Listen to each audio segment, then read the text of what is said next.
বাংলাদেশের নামিদামি একটি ইউটিউব চ্যানেল ভারতের বিপক্ষে বাংলাদেশের হারের জন্য দায়ী করছেন মাহমুদুল্লাহ রিয়াদকে।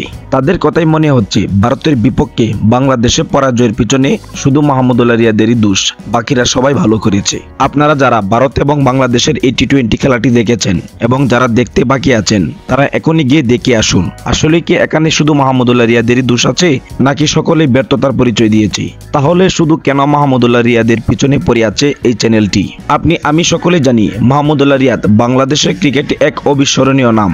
একজন ক্রিকেটার হিসেবে তিনি বাংলাদেশ দলের জন্য অনেক অবদান রেখেছেন। অথচ এই মাহমুদুল্লাহ রিয়াদকে নিয়ে ভারতের বিপক্ষে টি-20 খেলায় সবচেয়ে বেশি দোষারোপ করছে বাংলাদেশের এই চ্যানেলটি। তারা যেভাবে উপস্থাপন করছে তাতে বোঝা যায় শুধু মাহমুদুল্লাহ রিয়াদের জন্যই হয়তো ভারতের বিপক্ষে বাংলাদেশ হেরেছে। তাহলে বাকিরা সবাই কি করেছে? তারা তো চাইলে ভারতের বিপক্ষে জয়লাভ করতে পারত, কেনই বা শুধু মাহমুদুল্লাহ রিয়াদকে দোষারোপ করা হচ্ছে?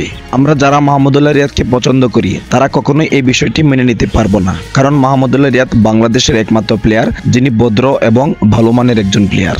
যেহেতু তিনি আর একটি খেলা খেলে অবসর নিয়ে নেবেন, তাই তাকে নিয়ে এত আলোচনা করার কোনো প্রয়োজন মনে করি না। সুপ্রিয় দর্শক, আপনাদের কাছে কি মনে হয় তা অবশ্যই কমেন্ট বক্সে কমেন্ট করে জানিয়ে যাবেন।